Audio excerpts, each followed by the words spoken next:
You all may have liked that better, but anyway, I'm hooked up now. Before I get started, I just got through talking to Jackie, and I don't mean to embarrass Jackie or anything, but I've been wondering who's been putting the water in these green bags out here. And I found out it was Jackie. And I appreciate Jackie for doing that. It takes him all day to do it. He told me those bags are 20-gallon bags, and he has to drag around this tank to do that. And when I come to church all the time, I see these trees, and I take these trees for granted. But Jackie, we appreciate you doing that. So.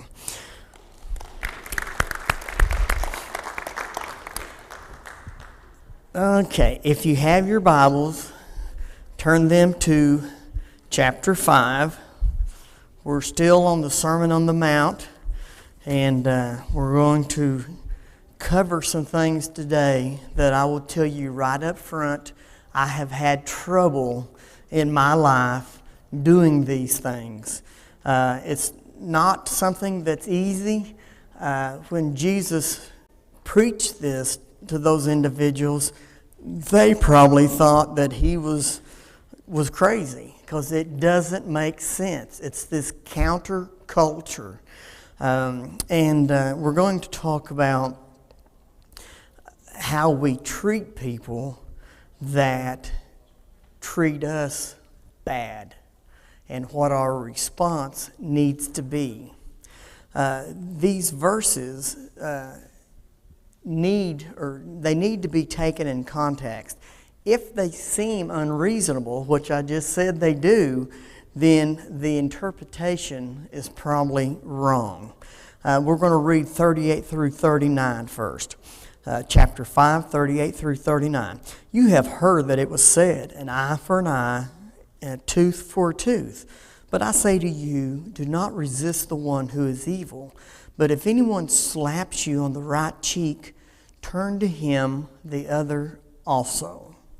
Now, Jesus starts out referring again to the Mosaic law, and his listeners knew exactly what he was talking about, because under the old law, God had set up a series, a system of laws that you could either call it punishment, you could call it retaliation, you could call it restitution. There's several things that you could call it if you wanted to. But if somebody knocked your tooth out, then you can knock their tooth out. I know that sounds kind of barbaric, but the laws allowed for things to be made up. If somebody hurt you, they could be hurt. If somebody's ox gored you, well, then there was a result what you could do. So Jesus is giving this new thought process to these people on the mountain that probably didn't make any sense at all. Romans 12, 19 through 21. Let me read that real fast. Romans 12, 19, 21.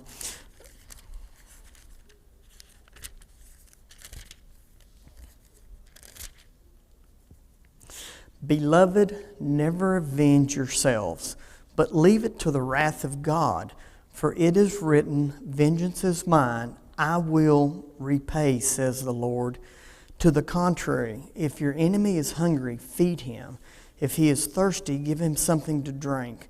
For by doing so, you will heap burning coals on his head.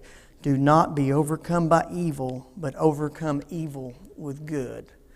That passage tells us God is going to take care of the wrong that happens in our lives.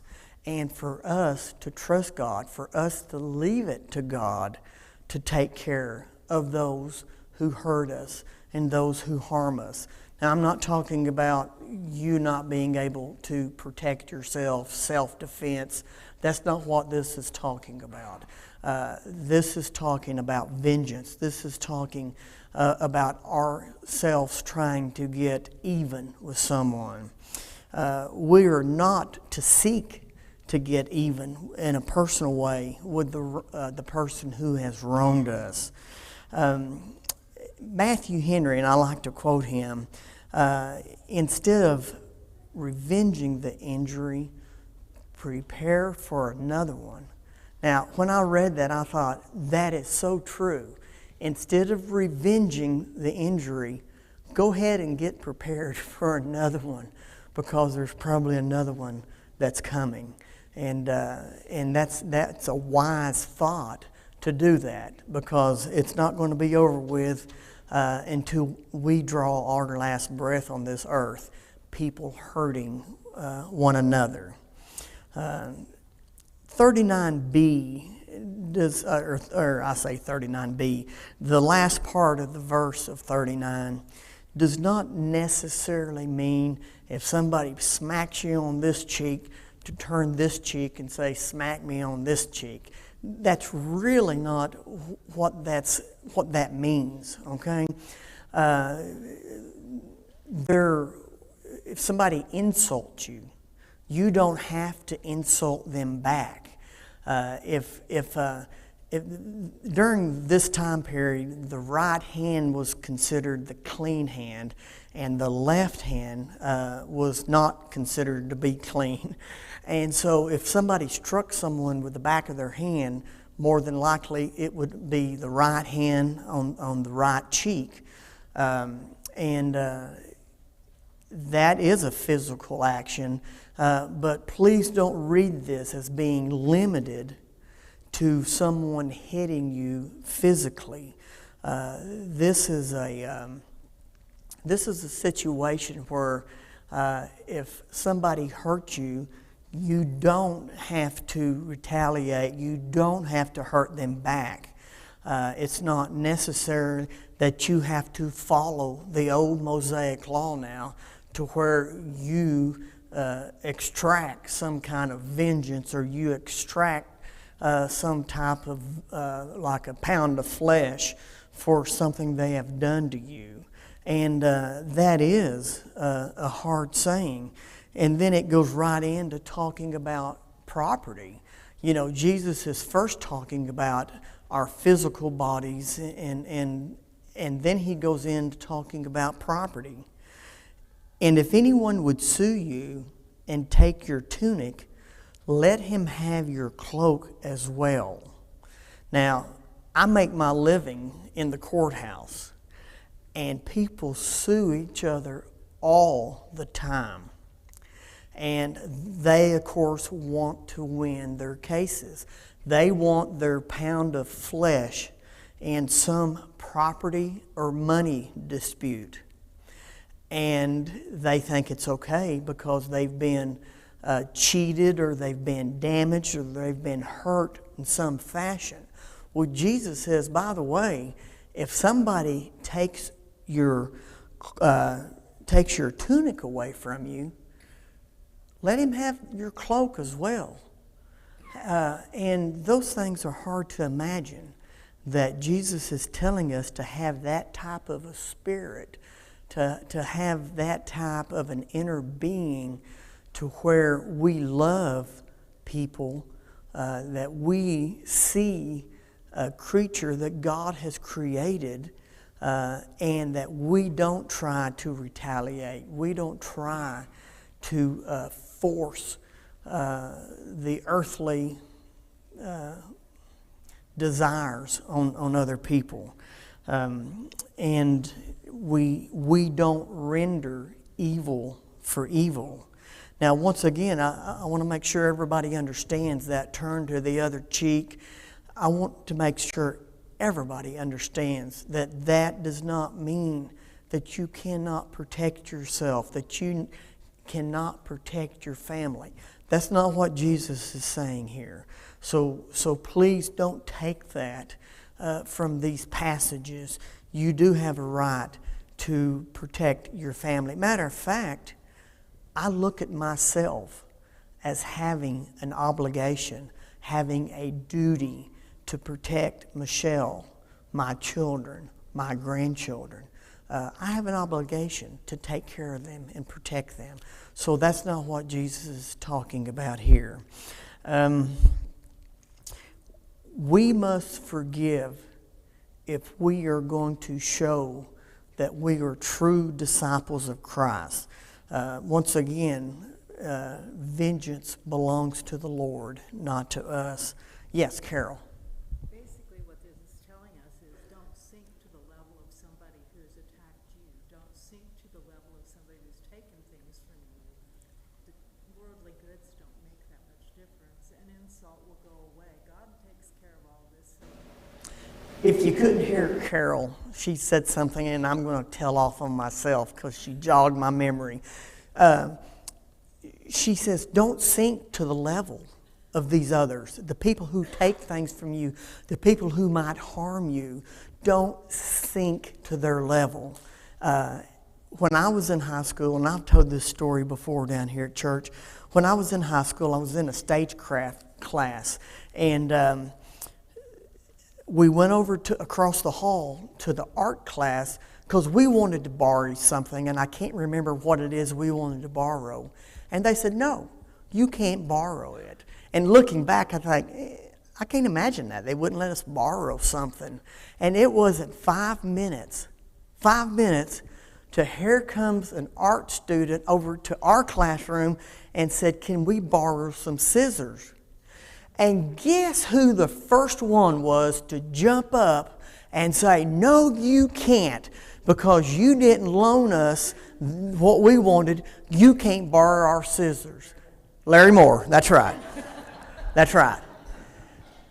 And guess what? And I'm 63, and I have never forgotten this. And it goes exactly to what Carol said. There was a classmate of mine, and I don't know if he was an atheist or agnostic. I don't know. I never did know that. But he wasn't he wasn't a claimed Christian. And he says, wait a minute, Larry. Let him have it. Don't sink to their level. Let him have the scissors. And when he told this church boy that, I got the message. And I'm 63, and I've never forgotten that. So that's what Carol's talking about. Don't sink to the level of the world. Another best example of that, Jesus being struck when he was being examined. The creator of the universe, who had the power to just think it and control that, did not strike back. If we patiently endure shame in our lives, we will be rewarded with eternal glory someday. Wrongful to the property, Carol also said, it's just property. Let's not put so much into that. Submit for the sake of peace.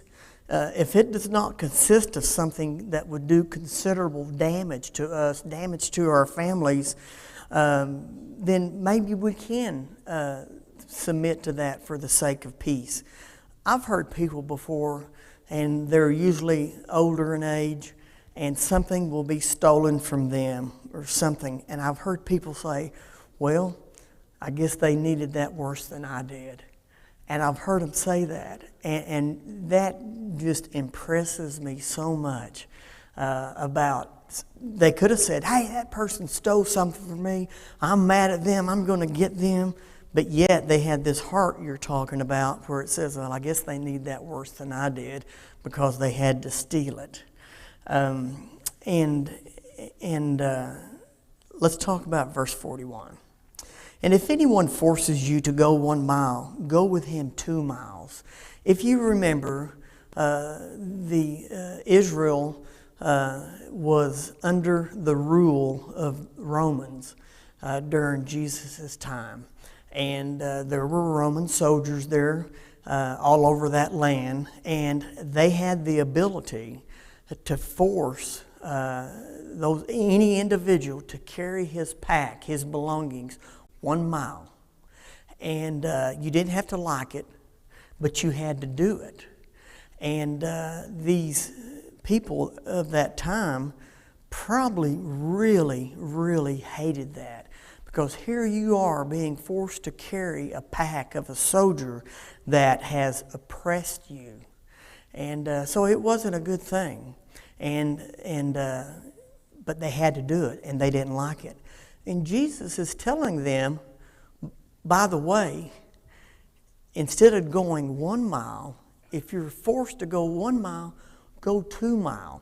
You know, we grew up with the phrase, hey, why don't you go the second mile? Well, that's where that came from, to do extra, to show that soldier, look, not only am I doing my obligation, I'm going to go another mile with you. I'm going to show you that I'm different than the rest of the world. I care, and I'm going to go the second mile with you. And that applies to us in a lot of situations in our life. There are some people that wear out their welcome with us.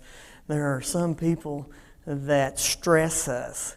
There are some people that we want to give up on. But we need to go the second mile. We need to put out that effort to make the difference. And when we do that, in a lot of cases, they're going to recognize that, and their lives may be changed because of that. You know, we're such a country that we have all these rights. Well, going 1 mile was a constraint of your liberty during those days. And so you sure didn't want to be constrained any more than you had to be. And going the second mile would show that you made the difference. Also, it tells us that we don't have to insist upon our privilege. They had a privilege not to go any further than 1 mile. But they did not have to insist upon that privilege, and we don't have to insist upon the privileges that we have in our lives. When we do things, we don't need to do it grudgingly. I'm sure so many people of Israel carried the packs grudgingly for 1 mile. But we don't need to do that. We need to go the second mile and do it cheerfully. Verse 42, give to the one who begs from you, and do not refuse the one who would borrow from you. We must be of a charitable nature. We must be of a beneficent nature. We must labor and do all we can do for our neighbors. I know a lot of people, and I've done this myself, and it helps me. I've had people that borrow money from me, and they say, will you loan me $10? And what I do lots of times, I say, no, but I'll give you $10. And the reason I do that is because I don't want heart trouble down the road. And I will have heart trouble down the road if I loan something to someone and they don't pay me back. I will have heart trouble. And so if I give it to them, then next month when I see him at the restaurant, I don't think, hey, he owes me $10, because he doesn't. I gave him that $10. And so this is an attitude. Give to the one who begs from you, and do not refuse the one who would borrow from you. Look at the request of somebody that asked you for something, about God having given you an opportunity to help others. And when I say opportunity, once again, we can even carry that further and say duty. We have a duty to help others who are in need, but it's also an opportunity. There used to be a guy here that was roughly my age. Some of you here may remember him. He was in the old church, came from Tennessee, worked with his uncle in this area, then moved back to Tennessee. And his name was Brad McAfee. And I worked with him and did some carpenter work on some houses with him when I was young, married. And things would come up. And I would go, oh my goodness, look at this problem. And just the nature of me. Look at this, what we're going to do. He go, wait a minute, Larry. He said, that's not a problem. He said, that's an opportunity. And he taught me that. He taught me so many of the things that I view as problems, they're opportunities. And so let's view things that come up in our lives as opportunities to help others. Now, we need to use our discretion. God has given each one of us discretion. And we do need to be mindful of that. We don't need to continue to support someone that's wasteful, to support someone that is squandering their resources to the point to where they don't have food or they can't pay their rent. We have to be mindful of that. And nowhere does this mean that we are to support someone in that type of situation. And lots of times I think that we need to be mindful of those who are embarrassed to ask us. I have helped people before when I know that they will not ask me because they are embarrassed because of the situation. So we need to be cognizant of that situation. Look for opportunities. Look for people that are in need. Okay, we're going to go to the next one here that is very, very difficult, talking about loving your enemies. Verse 43 through 48. You have heard that it was said, you shall love your neighbor and hate your enemy. But I say to you, love your enemies and pray for those who persecute you, so that you may be sons of your Father who is in heaven. For he makes his sun rise on the evil and on the good, and sends the rain on the just and on the unjust. For if you love those who love you, what reward do you have? Do not even the tax collectors do the same? And if you greet only your brothers, what more are you doing than others? Do not even the Gentiles do the same? You therefore must be perfect as your heavenly Father is perfect.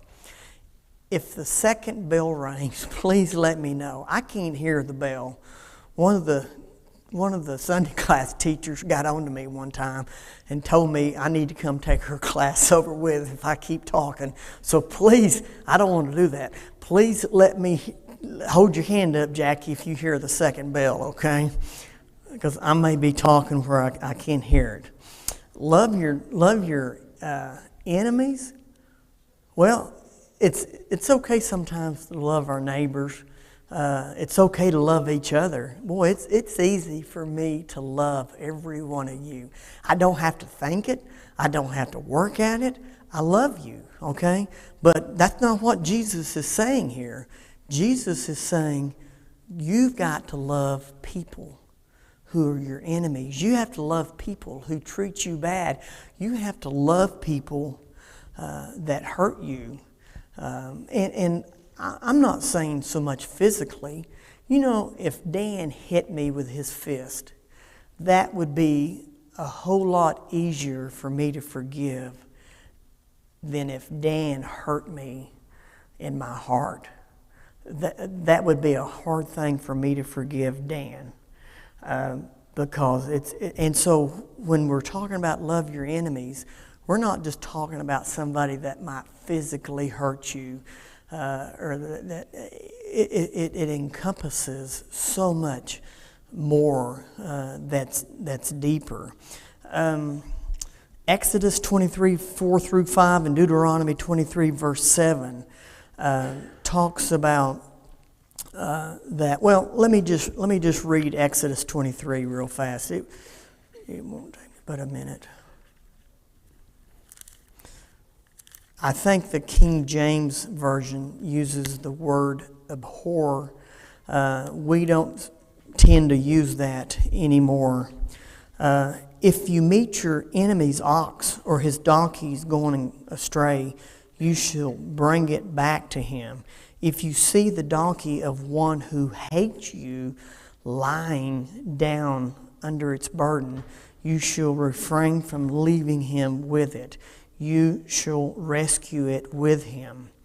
And I can't find the verse that I wanted that talks about God abhorring something. But help those who are not your friends. Help those who hate you. Help those who are hard to love. Once again, Jesus is telling this crowd something that they've never heard before. And he's telling them that so that he can direct their lives on this new kingdom, on this new grace and mercy situation that God has given them and has given us. He's trying to prepare that generation for a change in the Mosaic law. It talks about people who persecute you. And it says, if we love them, we can be sons of God. Now, to me, I think my father is the greatest father in the world. And I'm so happy and so thankful to be his son. I cannot imagine what it is to be the son of God. Can you imagine someday we're going to be with God and we are the sons of God? And it says if we love those who persecute us, we will be the status of the sons of God. So we cannot find ourselves wishing them to be hurt. I have done that a lot in my life. I have, due to the nature of 18 years of being a prosecutor, I have had a lot of people that hate me, and still to this day that hate me. I met a man this weekend that said, "Aren't you Larry Moore? Used to be DA." And I said, "Yes." And you don't know, is that the one that loves you or is that the one that hates you? But it's very difficult to have the mindset to love someone. Is that the first one? That's the second one. I asked Jackie to hold his hands up. Dan, I wish you could have seen everybody. Everybody had their hands up. Okay. We will pick up there next week.